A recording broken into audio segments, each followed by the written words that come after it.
വിശാല ഹിന്ദു കേരളത്തിലുണ്ടായത് എങ്ങനെയാന്ന് വെച്ച് കഴിഞ്ഞാൽ നവോത്ഥാനം ഉണ്ടായി, കമ്മ്യൂണിസ്റ്റ് പാർട്ടി ഉണ്ടായി, കർഷക സമരം ഉണ്ടായി, ജാതിയെ തോപ്പിച്ചു. അങ്ങനെ ഉണ്ടായ സ്ഥലത്തിരുന്നിട്ടാണ് വിശാല ഹിന്ദു എന്ന് പറയുന്നത്. ഉത്തർപ്രദേശിൽ പറയാൻ പറ്റുമോ? ബീഹാറിൽ പറയാൻ പറ്റുമോ? തമിഴ്നാട്ടിൽ പറയാൻ പറ്റുമോ?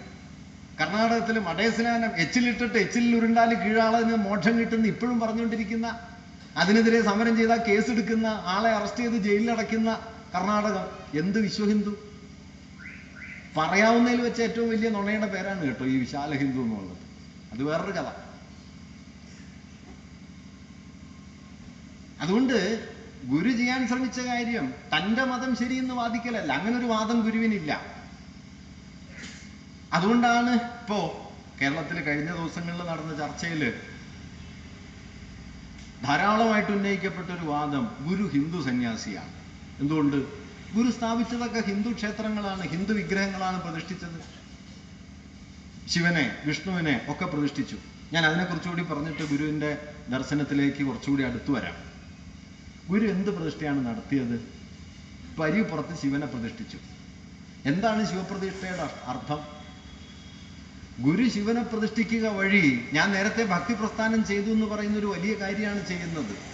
കാരണം ദൈവസങ്കല്പത്തിലും വിശ്വാസത്തിലും പ്രതിഷ്ഠയിലും ഒക്കെ ഉണ്ടായിരുന്ന ബ്രാഹ്മണാധികാരപരമായ എല്ലാ പിടിമുറുക്കങ്ങളിൽ നിന്നും ദൈവത്തെ മോചിപ്പിച്ച പണിയാണല്ലോ അരുവിപ്പുറം. ഗുരു വരുന്നു, നെയ്യാറിൽ മുങ്ങി നിവരുന്നു, ഒരു കല്ലെടുക്കുന്നു, പ്രതിഷ്ഠിക്കുന്നു ശിവൻ. എങ്ങനെയാ പ്രതിഷ്ഠിക്കാൻ പറ്റുക? തന്ത്രം വേണമല്ലോ, മുഹൂർത്തം നോക്കണമല്ലോ, വ്യവസ്ഥ വേണമല്ലോ. ഗുരു ഒന്നും ചെയ്തില്ല, വെറുതെ മുങ്ങുന്നു, കല്ലെടുക്കുന്നു. ഗുരു ഉടനീളം പ്രതിഷ്ഠിച്ചത്, ഗുരുവിന്റെ വിഗ്രഹ പ്രതിഷ്ഠയിൽ മൗലികമായുള്ളൊരു കാര്യം ദൈവത്തെ ബ്രാഹ്മണാധികാരത്തിന് പുറത്തുകൊണ്ടുവരിക.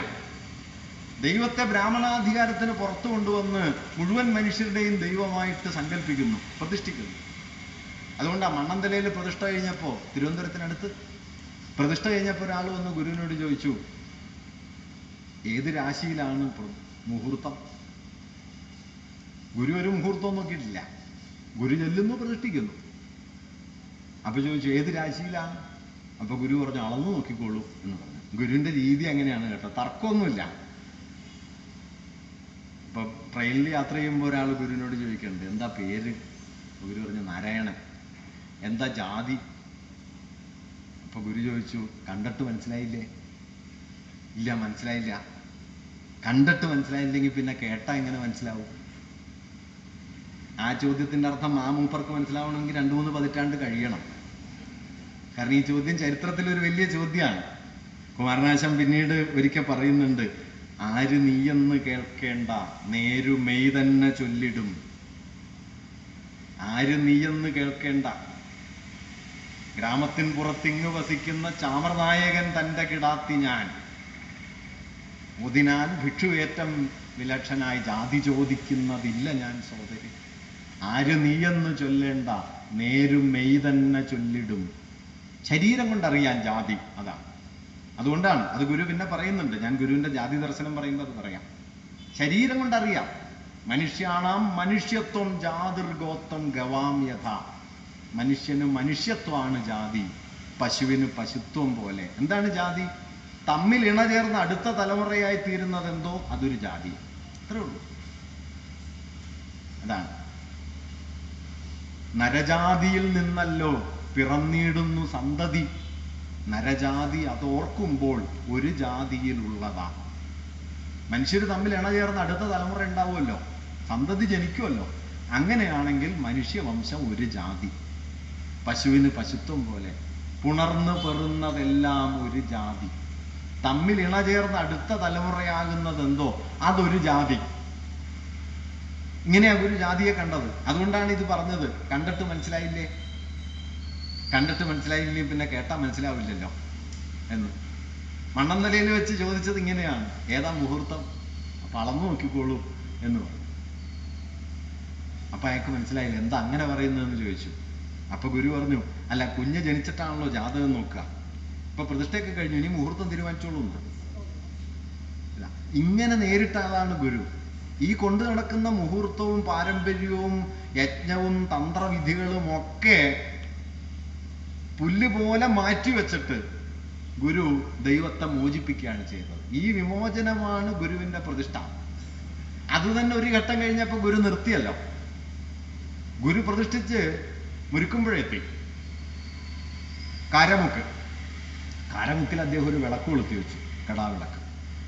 മുരുക്കുമ്പുഴയിൽ 4 വാക്ക്. അതാണ് കേട്ടോ ദൈവം, അതിൽ കൂടുതലൊന്നുമില്ല. സത്യം, ധർമ്മം, ദയ, ശാന്തി. 4 വാക്ക്. അതാണ് മുരുക്കുമ്പുഴയിൽ. സത്യം, ധർമ്മം, ദയ, ശാന്തി. അതാണ് പിന്നെ അനുകമ്പാ ദശകം. ഒരു പീഡ എറുമ്പിനും വരുത്തരുത്.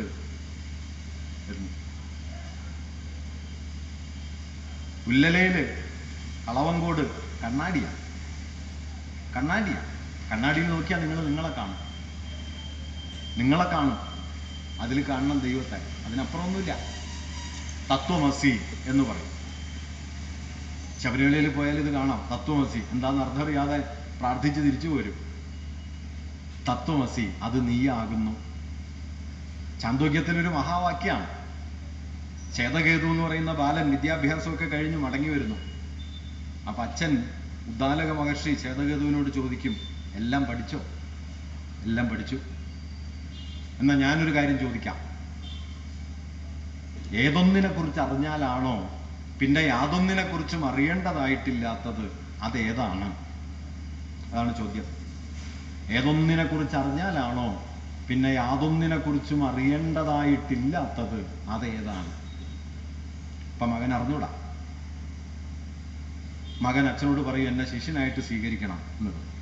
അപ്പൊ മകനെ ശിഷ്യനായിട്ട് സ്വീകരിച്ചിട്ട് അച്ഛൻ ഉദ്ദാലകന് ഉപദേശിച്ചു കൊടുക്കുന്ന മഹാവാക്യമാണ് തത് സത്യം സ ആത്മ തത്വമസി ചേതകേതു.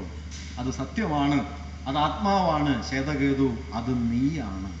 തത്വമസി, തത് പ്ലസ് ത്വം പ്ലസ് അസി, അത് നീ ആകുന്നു. പിന്നെ ഉദ്ദാലകൻ എന്താണ് ഈ തത്, അതെന്ന് പറഞ്ഞാൽ എന്താണെന്ന് വിശദീകരിക്കുന്നുണ്ട്. ഈ പെയ്യുന്ന മഴ, ഒഴുകുന്ന പുഴ, വീശുന്ന കാറ്റ്, ചെടികൾ, കിളികൾ, പുല്ലുകൾ, പുൽച്ചാടികൾ, ഓരോന്നെടുത്ത് പറഞ്ഞിട്ട് പറയും തത്വമസി, അത് നീയാകുന്നു. പ്രാപഞ്ചികമായ സ്നേഹസാരല്യങ്ങളുടെ ഒരു ഏകതയെ, അത് നീയാകുന്നു. ഈ ഏകതയിലാണ് ദൈവം, അത് നീയാകുന്നു. അതറിയണം. ഈ ഉപനിഷത്തൊന്നും വായിച്ചിട്ട് കാര്യമില്ല. ഈ സ്നേഹസാരല്യങ്ങളുടെ ഏകതയിലാണ് ദൈവം എന്ന് മനസ്സിലാവണം. അല്ലാതെ തന്ത്രവും പൂജയും യജ്ഞവും യാഗവും നടത്തിയിട്ടൊന്നും ഒരു കാര്യമില്ല. അതുകൊണ്ടാണ് കുമാരനാശാൻ ചിന്താവിഷ്ടയായ സീതയില് താൻ ആശ്രമത്തിൽ കഴിയുന്ന സമയത്ത്, വാൽമീകിയുടെ ആശ്രമത്തിൽ കഴിയുന്ന സമയത്ത് താൻ അനുഭവിച്ച സ്നേഹത്തെക്കുറിച്ച് സീത പറയുന്ന ഒരു ആശയമുണ്ട്. ആ തപസ്വിനിമാരുടെ സ്നേഹം തരുപക്ഷി മൃഗങ്ങളോടും അസുരരോടും നരരോടും ഒന്നുപോൽ ഒരു മട്ട അവരുള്ളിലേന്തും ആ സരള സ്നേഹരസം നിനപ്പു ഞാൻ. തരുപക്ഷി മൃഗങ്ങളോടും ആ നരരോടും സുരരോടും ഒന്നുപോൽ, പക്ഷികളോടും മൃഗങ്ങളോടും വൃക്ഷങ്ങളോടും മനുഷ്യരോടും ദൈവത്തോടും ഒരുപോലെ ഒരു മട്ട അവരുള്ളിലേന്തും ആ സരള സ്നേഹരസം.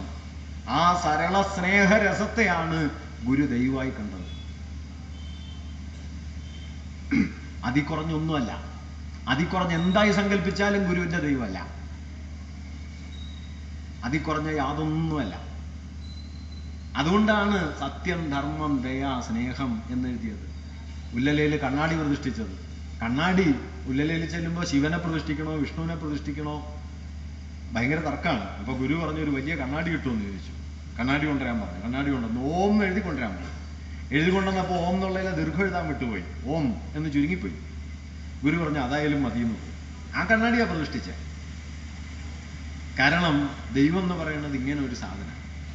ഞാൻ പറഞ്ഞു വന്നത്, എങ്ങനെയാണ് ബ്രാഹ്മണാധികാരം തന്ത്രവിദ്യ കൊണ്ടും പൗരോഹിത്യം കൊണ്ടും യജ്ഞയാഗം കൊണ്ടും കെട്ടിത്തളച്ച നമ്മുടെ ദൈവസങ്കല്പത്തെ ഗുരു എങ്ങനെയാണ് മറികടന്നത് എന്നതിൻ്റെ ആവിഷ്കാരമാണ് ഗുരുവിന്റെ പ്രതിഷ്ഠ. അല്ലാതെ ഹിന്ദു ദൈവങ്ങളെ പ്രതിഷ്ഠിച്ചതല്ല.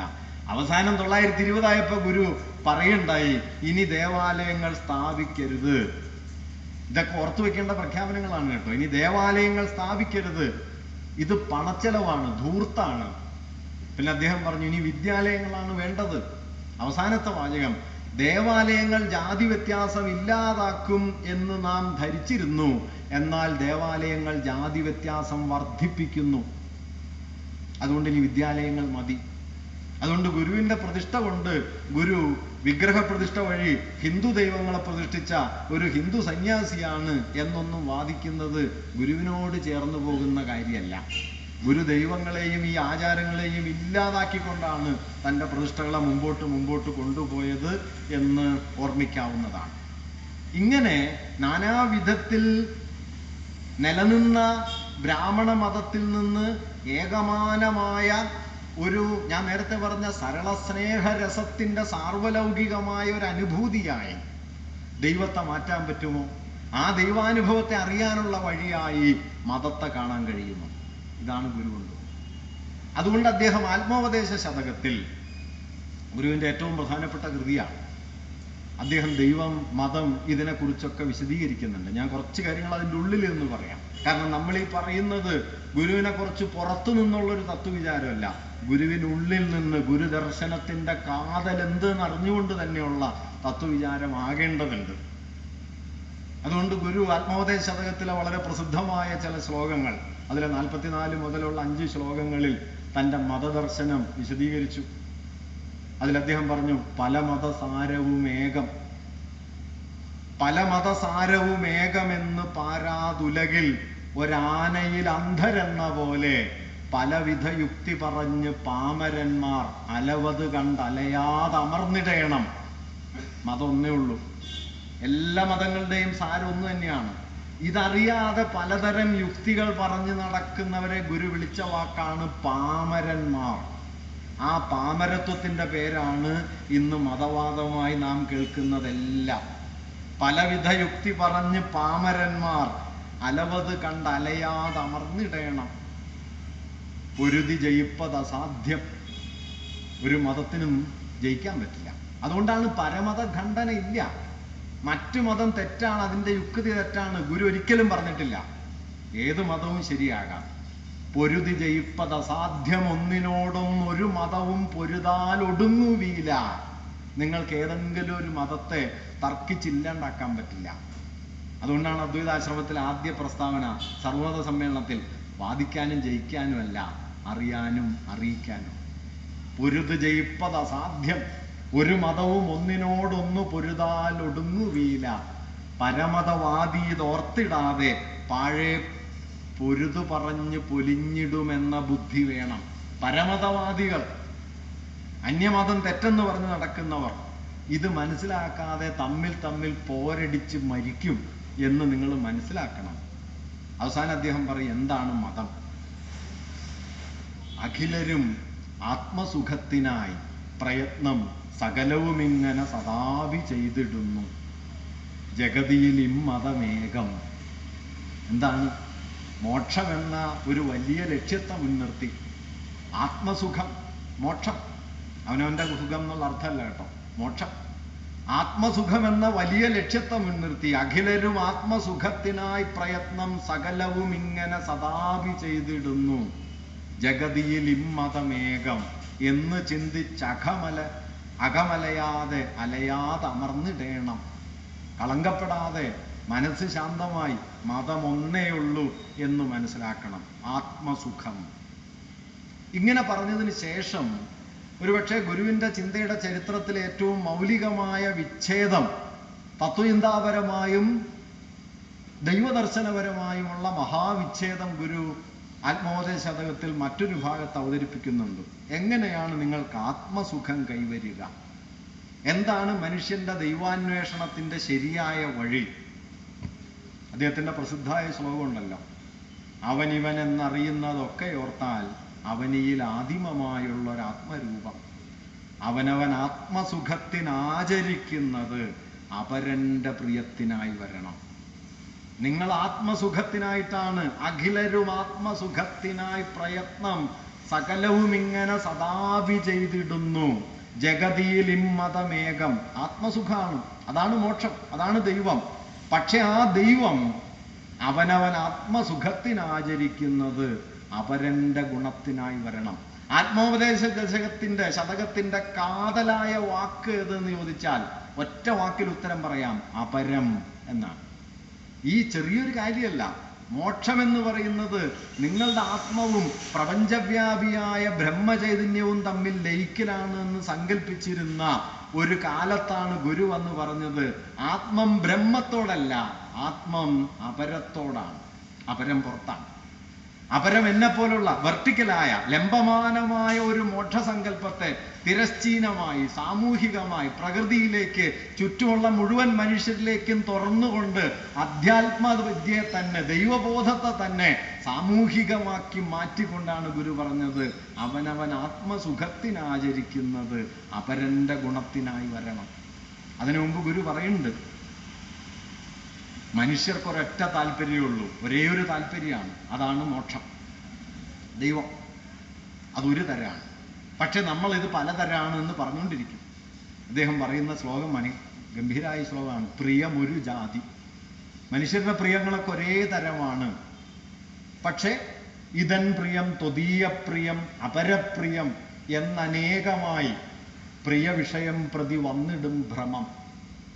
മനുഷ്യന്റെ താല്പര്യം ആത്യന്തികമായിട്ടൊന്നാണ്. പക്ഷെ എന്റെയാണ്, നിന്റെയാണ്, അവന്റെയാണ് എന്നിങ്ങനെ ഭ്രമം വരും പ്രിയ വിഷയം പ്രതി.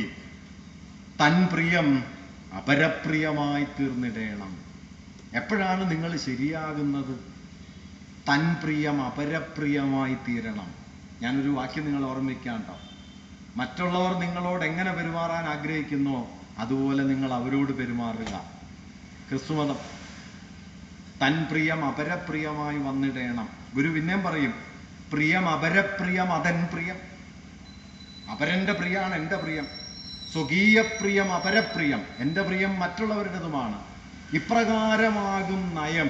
അതിനാലേ നരനു നന്മ നൽകും ക്രിയ അപരപ്രിയ ഹേതുവായി വരണം. അവന്റെ പ്രിയം എൻ്റേതും എൻ്റെ പ്രിയം അവൻ്റേതുമായി തീരുന്നതാണ് ഏറ്റവും ശരി. അതുകൊണ്ട് നല്ലതായ പ്രവൃത്തി എന്ന് പറയുന്നത് നരന് നന്മ നൽകും ക്രിയ അപരപ്രിയ ഹേതുവായി വരണം. അപരനു വേണ്ടി അഹർനിശം പ്രയത്നം കൃപണത വിട്ട് കൃപാലു ചെയ്തിടുന്നു. അപരനു വേണ്ടി അഹർനിശം പ്രയത്നം, കൃപണത വിട്ട്. ആരാണ് ചെയ്യുന്നതെന്ന് ആ വാക്കൊക്കെ ശ്രദ്ധിക്കണം കേട്ടോ. ഗുരു ഒരു വാക്കും വെറുതെ ഉപയോഗിക്കുകയല്ല. ആരാണ് മറ്റുള്ളവർക്ക് വേണ്ടി ശ്രമിക്കുന്നത്? ഭക്തൻ എന്നല്ല പറഞ്ഞത്. ഉത്തമ ഭക്തിയുടെ ദൈവബോധത്തിന്റെ വിശദീകരണമായിട്ട് ഗുരു കൊണ്ടുവന്ന വാക്കേതാണെന്നറിയോ? കൃപണത വിട്ട് കൃപാലു ചെയ്തിടുന്നു. ജാതിഭേദം മതദ്വേഷം ഏതുമില്ലാതെ സർവരും സോദരത്വേന വാഴുന്ന മാതൃകാ ക്ഷേത്രമാമിത് എന്ന് വൃത്തഭംഗം കൂടാതെ എഴുതാൻ അറിയാത്ത ആളല്ല ഗുരു. പക്ഷെ ഗുരു എഴുതിയത് ഏതുമില്ലാതെ സർവരും സോദരത്വേന വാഴുന്ന മാതൃകാ സ്ഥാനമാണിത്. ക്ഷേത്രം എന്ന് എഴുതിയിട്ടില്ല ഗുരു. വെറുതെ എഴുതാത്തതല്ല, തെറ്റിപ്പോണമെന്നല്ല. കൃപാലുവാണ്. ദൈവബോധത്തിന്റെ പരമാവധിയിലാണ് കൃപാലു. ആ കൃപാലുത്വം എന്താണ്? അപരനു വേണ്ടി അഹർനിശം പ്രയത്നം, കൃപണത വിട്ട് കൃപാലു ചെയ്തിടുന്നു. കൃപണൻ അധോമുഖനായി കിടന്നു ചെയ്യുന്ന അപജയകർമ്മം അവനു വേണ്ടി മാത്രം, തനിക്ക് വേണ്ടി മാത്രം ചെയ്യുന്നവനെ വിളിച്ചതാണ് ക്ഷുദ്രതയാണ്, കൃപണതയാണ്. തനിക്ക് വേണ്ടി, ഞങ്ങളുടെ സമുദായമാണ്, ഞങ്ങളുടെ മതമാണ്, ഞങ്ങളുടെ ജാതിയാണ് എന്നെല്ലാം പറഞ്ഞ് ഗുരുവിനെ തളയ്ക്കാൻ ശ്രമിക്കുന്നവരെ കുറിച്ച് ഗുരു മുമ്പ് പറഞ്ഞ വാക്കാണ് കൃപണൻ. അധോമുഖനായി കിടന്നു ചെയ്യുന്ന അപജയകർമ്മം അവനു വേണ്ടി മാത്രം. ആ ശ്ലോകത്തിന്റെ ആ ഭാഗത്തിന്റെ അവസാനത്ത് ഗുരു പറയും, ഒരുവന് നല്ലതും അന്യനല്ലലും ചേർപ്പൊരു തൊഴിൽ ആത്മവിരോധി ഓർത്തിടേണം. ഒരാൾക്ക് ഗുണവും മറ്റൊരാൾക്ക് ദോഷവും വരുത്തുകയാണെങ്കിൽ അത് ദൈവവിരുദ്ധമാണ്. ദൈവവിരുദ്ധമാണ്. ഞാൻ അതാ പറഞ്ഞ, ഗുരുവിന്റെ ദൈവദർശനത്തിൽ സാമൂഹ്യ ദർശനമുണ്ട്, ഗുരുവിന്റെ ദൈവദർശനത്തിൽ അധ്യാത്മത്തിൽ രാഷ്ട്രീയമുണ്ട്, ജനാധിപത്യമുണ്ട്. ഒരുവന് നല്ലതും അന്യനല്ലലും ചേർപ്പൊരു തൊഴിൽ ആത്മവിരോധി ഓർത്തിടേണം. പരനു പരം പരിതാപമേകിടുന്നോർ എരിനരകാബ്ധിയിൽ വീണെരിഞ്ഞിടുന്നു. മറ്റുള്ളവർക്ക് ഒരുപക്ഷെ ശാശ്വതിയാനന്ദ കൊന്നതിനുള്ള പരിഹാരം വരാനിരിക്കുകയാണ്. പരനു പരം പരിതാപമേകിടുന്നോർ എരിനരകാബ്ധിയിൽ വീണെരിഞ്ഞിടും. ഗുരു പൊതുവെ കർക്കശമായ വാക്കുകളൊന്നും ഉപയോഗിക്കുന്ന ആളല്ല. ഇങ്ങനെയുള്ള വാക്കൊന്നും ഗുരുവിൽ പൊതുവെ കാണാൻ പറ്റില്ല. ഉടനീളം വായിച്ചാൽ സ്നേഹഭാവങ്ങളുടെ വാക്കാണ്. പക്ഷെ മറ്റുള്ളവർക്ക് ഹീനതയായി, മറ്റുള്ളവരെ ദ്രോഹിക്കുന്നവർക്ക്, ഉള്ള വിധി ഇതാണ്. എരിനരകാബ്ധിയിൽ വീണ് കത്തിച്ചാവാനുള്ള ഒരാളുടെ പേരാണിത്. ഞാൻ പറയണില്ല, ഗുരുവിൻ്റെ കൂടെ പറഞ്ഞ് വഷളാക്കണ്ടല്ലോ എന്ന് എഴുതിയിട്ടാ. അതുകൊണ്ടാണ് പണ്ട് എൻ്റെ മോൻ എന്നോട് ചോദിച്ചു, അച്ഛാ ഈ കുമാരനാശാൻ ഒരു മോശം ആളാണല്ലേ എന്ന് ചോദിച്ചു. അപ്പൊ ഞാൻ ചോദിച്ചു, അതെന്താ അങ്ങനെ പറയാം? അപ്പൊ അവൻ പറഞ്ഞു, അല്ല ഈ SNDP സെക്രട്ടറി അല്ലേ, ഇപ്പൊ ഇയാളെ പോലെ ഒരാളാണോ? ഇത് പറഞ്ഞതാ. ഞാനിത് അഴീക്കോട് മാഷോട് പറഞ്ഞു. അഴീക്കോട് മാഷ് ഏറ്റുമുട്ടിക്കൊണ്ടിരിക്കുന്ന കാലം. അപ്പൊ അഴീക്കോട് മാഷ്ക്ക് ഭയങ്കര സന്തോഷമായി. കണ്ടോ, ആ കുഞ്ഞിന് പോലും മനസ്സിലായി ഇതാണ് സത്യം. ഞാനിത് എല്ലായിടത്തും പറയുന്ന അന്നേരം എടുത്ത് പറഞ്ഞതാ മാഷ്. പരനു പരം പരിതാപമേകിടുന്നോർ എരിനരകാബ്ധിയിൽ വീണെരിഞ്ഞിടുന്നു. ഞാൻ പറഞ്ഞത് എന്താണ് ഗുരു എന്നുള്ളതിൻ്റെ ഉത്തരമാണിത്. എന്താണ് ഗുരുവിൻ്റെ മതം, എന്താണ് ഗുരുവിൻ്റെ ദൈവം? അത് ഈ പറഞ്ഞതാ. ഗുരുവിന് ദൈവമുണ്ട്, ഗുരുവിന് മതമുണ്ട്. അത് പക്ഷേ ഇവിടെ കൊണ്ടാടുന്ന ഒരു ഹിന്ദു മതമല്ല, നിങ്ങൾ ചുമന്നുകൊണ്ട് കിടക്കുന്ന ഒരു ദൈവവുമല്ല. ദൈവമായി അദ്ദേഹം കണ്ടത് അനുകമ്പയാണ്. ഒരു വീടയെറുമ്പിനും വരുത്തരുതെന്ന അനുകമ്പ, സത്യം, ധർമ്മം, ദയ, ശാന്തി, അതായിരുന്നു ഗുരുവിൻ്റെ ദൈവം. ആ ദൈവബോധത്തെ അദ്വൈതത്തിൽ നിന്ന് നിർദ്ധാരണം ചെയ്തെടുത്ത് ആ ദൈവബോധത്തെ അനുഭവവേദ്യമാക്കുന്ന ഒന്നായി തൻ്റെ മതത്തെ ആവിഷ്കരിക്കാൻ കഴിയുമോ? അതാണ് ഏകമതം എന്ന് അദ്ദേഹം വിളിച്ചത്.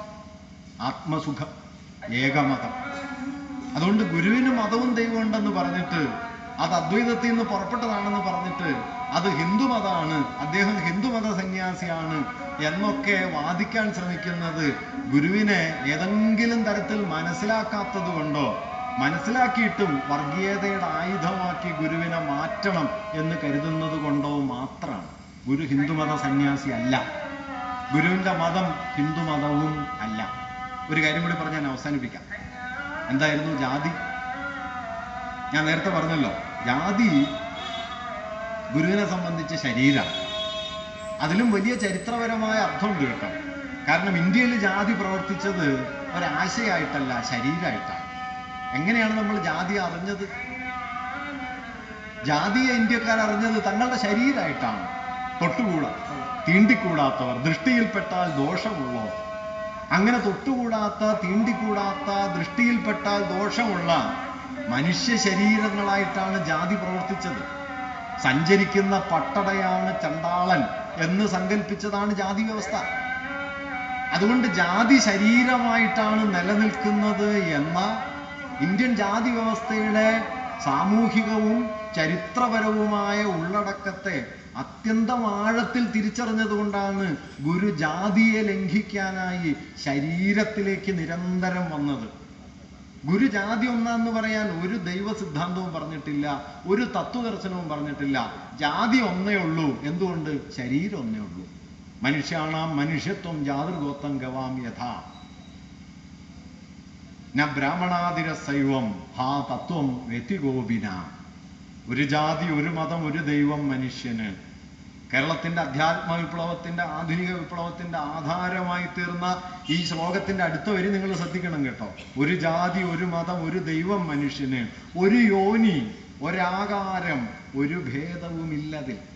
നമ്മുടെ ഏറ്റവും വലിയ ആത്മീയ ശ്ലോകത്തിന്റെ ഉള്ളിൽ ഗുരു ചേർത്ത് വെച്ചത് ഒരു യോനി, ഒരാകാരം, ഒരു ഭേദവുമില്ലതിൽ. നരജാതിയിൽ നിന്നല്ലോ പിറന്നിടുന്നു സന്തതി, നരജാതി അതോർക്കുമ്പോൾ ഒരു ജാതിയിലുള്ളതാണ്. ഉണർന്നു പെറുന്നതെല്ലാം ഒരു ജാതി. ശരീരാണ് ജാതി. ആ ശരീരം കൊണ്ട് അറിയണം ജാതിയെ. ശരീര ഏകാണ്, ജാതി ഒന്നാണ്. അങ്ങനെ ഇന്ത്യൻ ജാതി വ്യവസ്ഥയുടെ ചരിത്രപരവും മൂർത്തവുമായ യാഥാർത്ഥ്യം അത് ശരീരനിഷ്ഠമാണ് എന്നതാണ് എന്ന കാര്യം തിരിച്ചറിഞ്ഞുകൊണ്ടാണ് ജാതിക്കെതിരായ സമരത്തെ, വിമർശനത്തെ ഗുരു ശരീരത്തോട് ചേർത്ത് വയ്ക്കുകയും ശരീരത്തിൻ്റെ ഏകതയിലാണ് മനുഷ്യ ജാതിയുടെ ഏകത എന്ന് വാദിക്കുകയും ചെയ്തത്.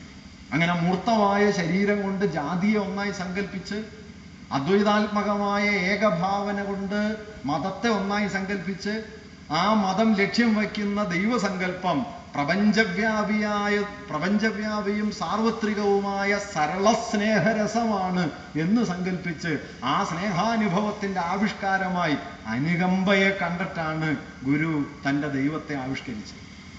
ഇത്രയുണ്ട് അതിൻ്റെ അർത്ഥം. അതേസമയം തന്നെ ഇങ്ങനെ ഒരു ദൈവദർശനവും മതദർശനവും അവതരിപ്പിക്കുമ്പോഴും ഗുരു തൻ്റെ സമൂഹത്തെക്കുറിച്ചോ യാഥാർത്ഥ്യങ്ങളെക്കുറിച്ചോ ബോധമില്ലാത്തൊരു സന്യാസിയായി പുലർന്നുമില്ല. മാറിവരുന്ന പുതിയ സമൂഹത്തിൻ്റെ അലകൾ അദ്ദേഹം സ്വീകരിച്ചു. ദേവാലയങ്ങൾ വേണ്ട, വിദ്യാലയങ്ങൾ മതി എന്ന് പറഞ്ഞു, വ്യവസായം വേണമെന്ന് പറഞ്ഞു. ശിവഗിരി തീർത്ഥാടനം തുടങ്ങാൻ കിട്ടൺ റൈറ്റർ ഗുരുവിൻ്റെ അടുത്ത് ചെന്നു. നമുക്കൊരു തീർത്ഥാടനം വേണം സ്വാമി എന്ന് പറഞ്ഞു. ഗുരു ചോദിച്ചു, എന്തിനാണ്?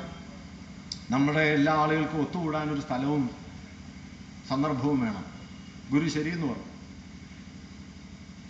ഗുരു സ്വാമി അതിനൊരു സമയം തീരുമാനിക്കണം എന്ന് പറഞ്ഞു തീർത്ഥാടനത്തിന്.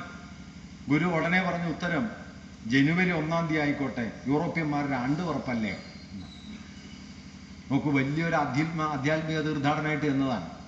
അപ്പോൾ ഗുരു പറഞ്ഞു, ജനുവരി 1 ആയിക്കോട്ടെ, യൂറോപ്യന്മാരുടെ ആണ്ട് ഉറപ്പല്ലേ, നമ്മുടെ കണക്കനുസരിച്ച് ധനു 13-ഓ 14-ഓ ആയിരിക്കും എന്നും പറഞ്ഞു. അത്രേ ഉള്ളൂ. തീർത്ഥാടനം തീരുമാനിച്ചു. ഗുരു കിട്ടൺ റൈറ്ററെ പിന്നെ വിളിക്കുന്നുണ്ട്. എന്തിനാണ് തീർത്ഥാടനം? അവിടെ വന്ന് പ്രാർത്ഥിച്ചു പോയിട്ട് കാര്യമൊന്നുമില്ല. എന്നിട്ട് അദ്ദേഹം 8 കാര്യങ്ങൾ നിർദ്ദേശിച്ചു. കൃഷി, വ്യവസായം, സാങ്കേതിക വിദ്യ, കൈത്തൊഴിൽ, വിദ്യാഭ്യാസം, ഈശ്വരഭക്തി, 8 കാര്യങ്ങൾ നിർദ്ദേശിച്ചു. ഇതിനെക്കുറിച്ച് ശുചിത്വം, കൃഷി, വിദ്യാഭ്യാസം, കൈത്തൊഴിൽ, സാങ്കേതിക വിദ്യ, ഈശ്വരഭക്തി, ഇങ്ങനെ 6-7-8 കാര്യങ്ങൾ നിർദ്ദേശിച്ച് പണ്ഡിതന്മാരായ ആളുകളെ ക്ഷണിച്ചുകൊണ്ടുവന്ന് ഇക്കാര്യങ്ങളെക്കുറിച്ച് പ്രസംഗിപ്പിക്കണം, അത് നാടെമ്പാടും പ്രചരിപ്പിക്കണം എന്നാണ് ഗുരു പറഞ്ഞത്. അല്ലാതെ ആത്മോപദേശതകം വായിച്ച് അർത്ഥം അറിയാതെ ഉരുവിട്ട് കാണാതെ പഠിക്കണം എന്നല്ല. കാരണം മാറിവരുന്ന ആധുനിക ലോകത്തിന്റെ മുദ്രകൾ ഗുരു നന്നായി തിരിച്ചറിഞ്ഞിരുന്നു. കേരളത്തിൽ നടന്ന 1-ാമത്തെ വ്യവസായ പ്രദർശനത്തിന്റെ അധ്യക്ഷനായിരുന്നത് ഗുരുവാണ്. ആദ്യത്തെ ഇൻഡസ്ട്രിയൽ എക്സിബിഷൻ ഗുരുവാണ് അധ്യക്ഷൻ. നിങ്ങൾക്ക് സങ്കല്പിക്കാൻ കഴിയുമോ? ഒരു അധ്യാത്മ നായകനാണ് വ്യവസായ പ്രദർശനത്തിന്റെ അധ്യക്ഷൻ. ചേംബർ ഓഫ് കൊമേഴ്സിന്റെ പ്രസിഡന്റ് ഇരിക്കേണ്ട സ്ഥലമാണ് ഗുരുവായിരുന്നത്. കുമാരനാശാൻ ആലുവയിൽ ഗുരുവിന്റെ ശിഷ്യനായിട്ട് ആലുവയിൽ താമസിക്കുമ്പോൾ ചെറായിയിൽ നിന്ന് വിവേകോദയം പത്രം നടത്തുന്നു. ചിന്താവിഷ്ടയായ സീത കവിത എഴുതിക്കൊണ്ടിരിക്കുന്നു. ചൊവ്വരയിലെ ഒട്ട് കമ്പനിയുടെ മാനേജരായിട്ടും പ്രവർത്തിക്കുന്നു. ഗുരുവിൽ ഇതെല്ലാം ഉണ്ട്. ഞാൻ പറഞ്ഞു വന്നത്, ദൈവാനുഭവത്തെ, ദൈവബോധത്തെ സാമൂഹികവൽക്കരിക്കുക മാത്രമല്ല, ആ സാമൂഹികതയെ തൻ്റെതായ രീതിയിൽ പ്രവൃത്തി പഥത്തിൽ എത്തിക്കാൻ നിരന്തരം ശ്രമിക്കുകയും ചെയ്തുകൊണ്ടിരുന്ന ഒരാളായിരുന്നു നാരായണ ഗുരു. അതുകൊണ്ടാണ് വ്യവസായം വേണമെന്നും കൃഷി വേണമെന്നും വിദ്യാലയങ്ങൾ വേണമെന്നും ഒക്കെ അദ്ദേഹം പറഞ്ഞത്. ഇന്ത്യൻ ജാതി വ്യവസ്ഥ തന്നെ സന്യാസിയാക്കില്ലായിരുന്നു എന്ന് ഗുരുവിന് നന്നായിട്ടറിയാം. ഇന്ന് ഗുരു ഹിന്ദു സന്യാസിയാണെന്ന് പറയുന്നവര് ഓർക്കേണ്ട ഒരു വാക്യം ഗുരു പറഞ്ഞിട്ടുണ്ട്, നമുക്ക് സന്യാസം തന്നത് ബ്രിട്ടീഷുകാരാണ്. കാരണം കോളനി ഭരണം ഇല്ലായിരുന്നെങ്കിൽ ശൂദ്രനായിട്ടുള്ള ചണ്ടാളനായിട്ടുള്ള ഗുരുവിന് എന്ത് സന്യാസം? ശംഭുവിന്റെ കഴുത്ത് വെട്ടിക്കളഞ്ഞ രാമനെ പോലെ ആരെങ്കിലും കഴുത്ത് വെട്ടിക്കളഞ്ഞേനെ.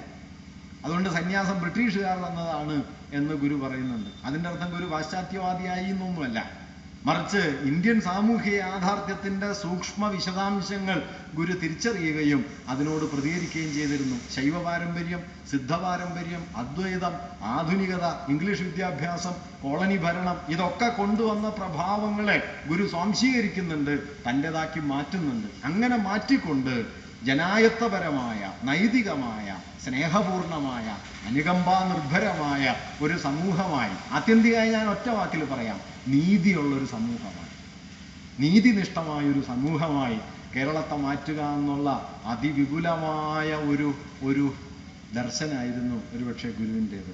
അങ്ങനെ ഒരു ദൈവത്തെ ഗുരു സങ്കല്പിച്ചിരുന്നു. അതുകൊണ്ട് ഗുരുവിൻ്റെ ദൈവത്തെയാണ് പിന്നെ ഉള്ളൂർ എഴുതിയത്. അടുത്തു നിൽപ്പോരനുജനെ നോക്കാൻ അക്ഷികളില്ലാത്തവർക്ക് അരൂപനീശ്വരൻ അദൃശ്യനായാൽ അതിലെന്ത് ആശ്ചര്യം എന്ന്. നിങ്ങൾക്ക് ദൈവത്തെ കാണാൻ ഒരു വഴിയേ ഉള്ളൂ, അപ്പുറത്തൊരാളുണ്ട്, അവരെ കാണണം. കൊടാനുകോടി മനുഷ്യരുണ്ട്, അവരെ കാണണം. ഞാൻ അടുത്തിടയ്ക്ക് കൽപ്പറ്റാരായണ മാസ്റ്റർ ഒരു കവിത വായിക്കണ്ടായി. ദൈവത്തെക്കുറിച്ചുള്ളൊരു കവിതയാണ്, 2 വരിയേ ഉള്ളൂ. വീണപ്പോൾ താങ്ങിയ അപരിചിതൻ എന്നിലുള്ള സംശയം തീർത്തു തന്നില്ലേ. വീണപ്പോൾ താങ്ങിയ അപരിചിതൻ എന്നിലുള്ള സംശയം തീർത്തു തന്നില്ലേ. നിങ്ങളുടെ ദൈവവിശ്വാസികളായ ഒരുപാട് പേരുണ്ടാവും. ഞാൻ ദൈവവിശ്വാസിയല്ല, എങ്കിലും ഞാൻ പറയുകയാണ്, ഇതാണ് കേട്ടോ ദൈവം. ദൈവം ഉണ്ടെങ്കിൽ ഇത്രയേ ഉള്ളൂ. വീണപ്പോൾ താങ്ങിയ അപരിചിതൻ. അപ്പുറം ഒരാൾ വീഴുണ്ട്, അതിനൊരു കൈത്താങ്ങാവാൻ നിങ്ങൾക്ക് പറ്റുന്നുണ്ടെങ്കിൽ അവിടെ ദൈവം നിങ്ങളിൽ പ്രവർത്തിക്കുന്നുണ്ടെന്ന് മനസ്സിലാക്കുക. അതല്ലാതെ ഈ അമ്പലത്തിൽ നടത്തുന്ന പുഷ്പാഞ്ജലിയും ശത്രുസംഹാര പൂജയും കൊണ്ടാണ് ദൈവം നിലനിൽക്കുന്നത് എന്ന് ധരിക്കുന്നത് ദൈവനിന്ദയാണ് എന്ന് പോലും വേണമെങ്കിൽ മനസ്സിലാക്കാം. അതിലൊന്നുമല്ല ദൈവം. ഈ താങ്ങല, ഈ കൈത്താങ്ങ, ആ കൈത്താങ്ങാകണം എന്ന് മലയാളിയോട് ആദ്യം പറഞ്ഞ ആളുടെ പേരാണ് നാരായണ ഗുരു. അപരനു വേണ്ടി അഹർനിശം പ്രയത്നം, കൃപണത വിട്ട് കൃപാലു ചെയ്തിടുന്നു. അങ്ങനെ ചരിത്രപരമായ ഒരു കൃപാലുത്വത്തെ, ദയയെ, കാരുണ്യത്തെ, സഹാനുഭൂതിയെ, അനുകമ്പയെ നമ്മുടെ ജീവിതത്തിൻ്റെ, നമ്മുടെ നീതിബോധത്തിൻ്റെ, നമ്മുടെ ദൈവബോധത്തിൻ്റെ ഒക്കെ ആധാരമാക്കിക്കൊണ്ട് ആധുനികമായ ഒരു കേരളത്തിൻ്റെ നീതിയെ ഉറപ്പിച്ചെടുക്കാൻ വേണ്ടി ശ്രമിച്ച ഒരു മഹാസന്ദർഭത്തെയാണ് നിശ്ചയമായും നാരായണ ഗുരു എന്ന പേരുകൊണ്ട് നാം ഓർക്കുന്നത്. അത് ഹിന്ദുമതമാണ് എന്നെല്ലാം പറഞ്ഞാൽ വാസ്തവത്തിൽ നാം ഗുരുവിനോട് എത്ര വലിയ നിന്ദയാണ് ചെയ്യുന്നത്. ഒരുപക്ഷെ ഇങ്ങനെ നിന്ദ താൻ സഹിക്കാനിരിക്കുന്നു എന്നോർത്തിട്ടായിരിക്കണം ഗുരു ആദ്യമേ പറഞ്ഞത്, ഹാ തത്വം വ്യതികോപിന, ആരും അറിയുന്നില്ലല്ലോ.